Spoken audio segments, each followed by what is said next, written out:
Source 2. It's like Source, but better in almost every way. It doesn't use file types that absolutely nobody on Earth would want to use, and it has things like material rendering that isn't from 2005. CSGO is the first game of Valve's that I actually care about to get the Source 2 treatment, receiving a massive visual upgrade that really just kinda resulted in it being 8 times the size on my hard drive. And after this engine port, the question on almost nobody's mind is, what about Team Fortress 2?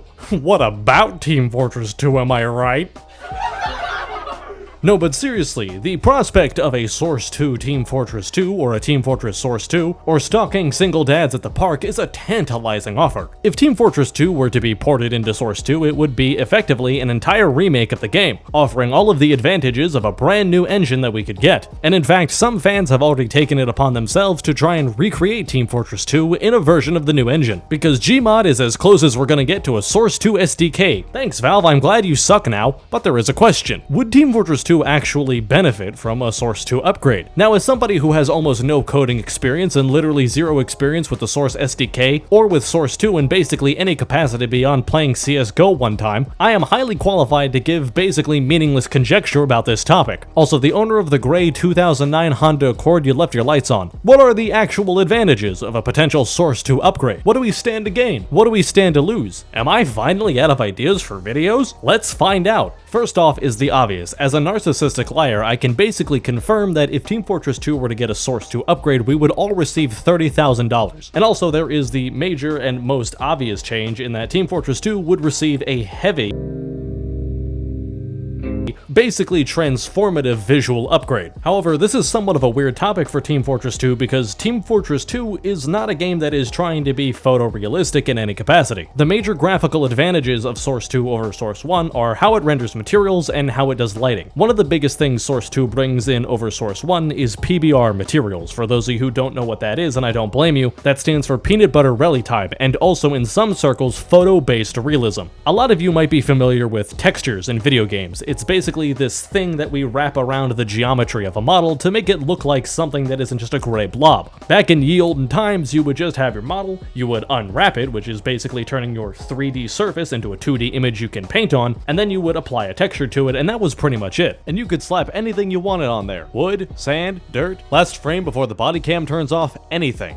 But these days, texturing is no longer just a one-image thing. Games now utilize multiple different versions of the same image to create a material. This includes data on what parts of the material should be metallic and shiny, what parts should be rough and dull, what parts should bump out and have crevices and little divots for the light to bounce off of, what parts should literally deform the model, changing its geometry, and which parts should smell. This creates an incredibly realistic image. You can see it most effectively with metals. Metals in games used to be kind of hackneyed or just looked sort of dull and plasticky. These days they can do things like reflect light, reflect surfaces around them, and just in general look more metallic. Using this series of images, you can basically assign different surfaces different ways to react with the lighting engine, making an object look much more realistic. However, and I don't know if any of you have noticed this anytime soon, but somebody left the oven on overnight and now the video's on fire. And also, Team Fortress 2 isn't trying to be realistic in any way.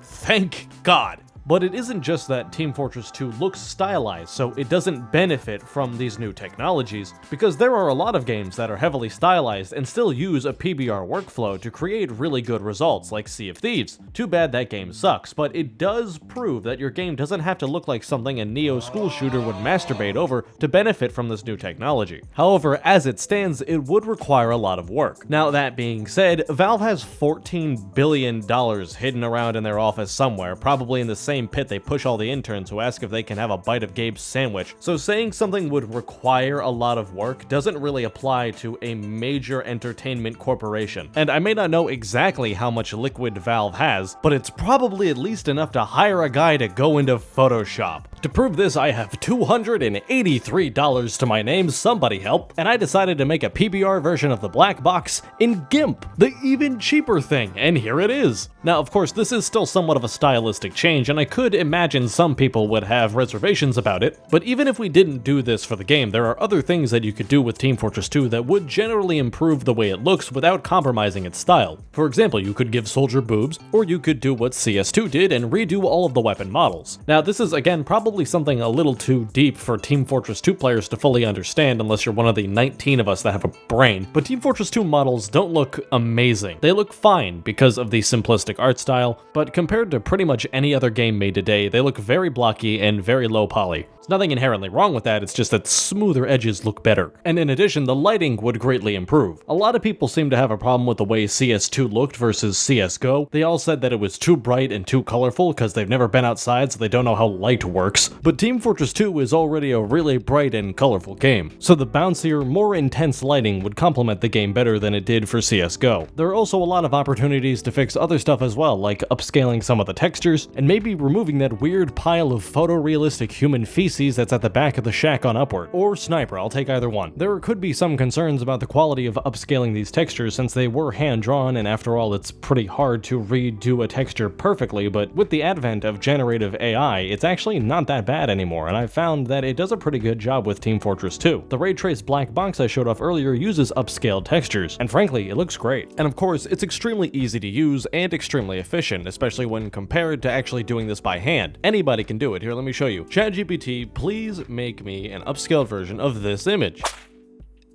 That's a bomb schematic. There's basically an opportunity to improve how Team Fortress 2 looks in basically every way, but there is one catch to all of this. To get Valve to do literally anything anymore, it requires a sacrifice of 5 virgins. So I'm gonna need volunteers from the audience, but also Team Fortress 2 players are a bunch of Tsar Nicholas II stannies, and as such they have no fucking money, or at least pretend to have no money after spending $100 on a hat. Having no money usually means that Team Fortress 2 players don't have the most powerful computers, some of them not being very good at running Team Fortress 2 to begin with. And while it's easy to say people should just upgrade their computers, making the game unplayable for a lot of people is a genuine concern. Team Fortress 2 especially has a very obnoxiously large miner population, and those dumbass tax wastes can't get any jobs and can't get their own money to buy new computers. If you were to upgrade Team Fortress 2's visuals, you would in turn have to upgrade its requirements, making the game less accessible for a lot of people. Now, there are some things you can do to get around this. For example, the game Fistful of Frags, a game with one developer, redid its entire texture set, but these newer, higher resolution textures were released as an optional pack, which was pretty much perfect for everybody. Anyone who wanted the original textures just didn't download it, and anybody who wanted the new ones did. It was a perfect solution, and frankly, I kinda hope that more games start to release their higher quality settings as optional DLC, since a lot of people don't often use the highest settings for a lot of different kinds of games, especially multiplayer ones, and reducing file sizes would be really nice. However, there is a way that even those people could benefit from the upgrade. I don't know if anybody has noticed, but Team Fortress 2 plays like dog shit for a game from 2007. Now, I'm not gonna pretend to know anything about Team Fortress 2's source code, because I really just don't, but apparently this has something to do with how cosmetics are all drawn. Draw calls, which are basically when the game tells different parts of your computer, hey, this is a thing, I need it to appear, are a part of every game. However, it's pretty much the fundamentals of game optimization that you should keep these as low as you can. The fewer things that the computer or console has to render, the faster the game goes, and Team Fortress 2 added a bazillion hats and made the game slow down. It also doesn't utilize modern processors very well. Even the lowest end processors available on the market are much more powerful than the stuff that Team Fortress 2 was designed to run on, and Team Fortress 2 is simply incapable of recognizing many of these strengths, or at least so I've heard. Don't flay me.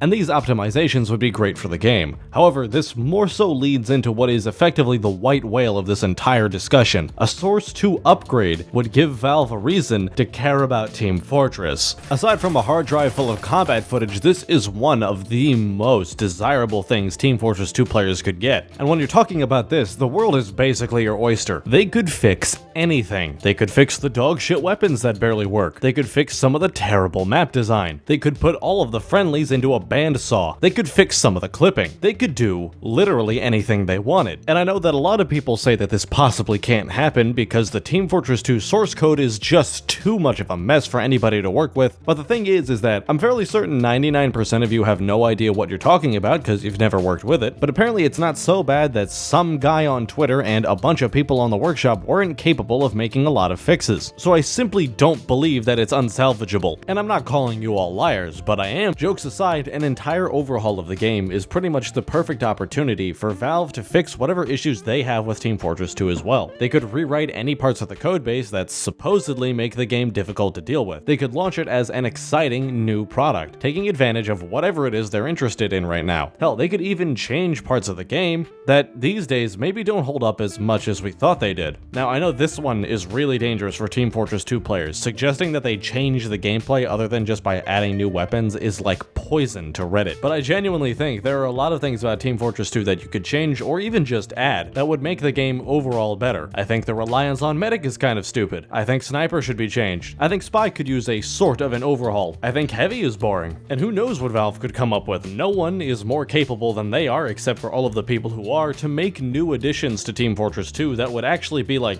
good. And sure, you could probably fix a lot of these issues with the gameplay inside of Source 1, but why would you? Working with the new engine gives you access to more convenient, more exciting technologies and workflows. And while a new engine might sound like it's scary, depending on how well it's done, it's really not that bad of a transition. I've seen some people online say that such a move would ruin things like the movement controller, and a lot of the game's bugs that we've come to know as mechanics, like trimping. But movement in game engines can be translated literally one for one. For example, there's a plugin for Unreal Engine 4 that basically 100% mimics Half-Life 2 movement. And that's transitioning from the Source engine, which in a lot of ways is basically just a grandchild of the Quake engine, and Unreal Engine, which is one of the only engines on the planet that is not in some way related to Quake as far as FPS games go. So if this transition is possible, there's absolutely no reason Valve couldn't basically one for one, or at least as close as one for one as you could get, recreate Team Fortress 2. Hell, this would even create an opportunity to define many of the bugs we like as actual mechanics that are there intentionally, meaning that it would be easier to manipulate them or balance them. Video games have a long and storied history of turning unintended results into game mechanics. A very popular one is that in the original Street Fighter 2, animation canceling was not actually intended to be there. It was caught during development, according to legend, and the developers decided to leave it in, and as a result, we now have canceling in fighting games, and just to say the least, that has become a fundamental part of many games' neutral and reward systems. You may call it important. Some of you might say it's even more important than the Holocaust, but honestly, that's a little fucked up. Don't know why you said that. Imagine the possibilities if we were to actually define many of these weird little phenomenon as mechanics. Once you start doing that, you can do a lot of other cool stuff to them. Like, what if getting a trick stab was something the game could recognize and would give a special death animation? What if flog canceling had its own unique mechanics? Valve has done this for other games. Again, using CS2 as an example, CS has a mechanic called jump throwing. This is when you jump and throw your grenade at the same time, giving your grenade a lot more range. Doing this correctly used to be an extremely difficult thing to get consistently, so a lot of people just made a bind for it that did the process automatically. So during the transition to CS2, Valve decided to instead make this a mechanic with its own designed window of execution, making it more of a matter of skill and not something you just bound in your console, meaning that everybody has access to the mechanic evenly, and now it's a matter of actually being good at the game, rather than just having to have some piece of knowledge and a couple of lines of commands. This isn't even mentioning all of the new modding tools that Source 2 provides, which are way better than the ones that Source has. The newer version of Hammer is vastly more efficient and makes it so that making good maps is easier and much faster. One of the major concerns with Team Fortress 2 right now is that there still isn't a gun that causes your opponent's computer to overheat, and also that many of the maps that have been released recently have questionable quality. Now, this problem is actually pretty understandable. I mean, it's hard to get people to playtest your random map unless you have a lot of resources or influence, especially to get the amount of playtesting you really need to make a good map. Bots are of course no help. They're way too good at the game to accurately represent Redditors. You need the authentic article. You need a real cave-dwelling Neanderthal to test your map to make sure it plays how Team Fortress 2 should. Being able to iterate on these maps faster means that we can make better maps more effectively. More changes can be made in a shorter window of time, making it so that maps are better once they meet the deadline, and not after it.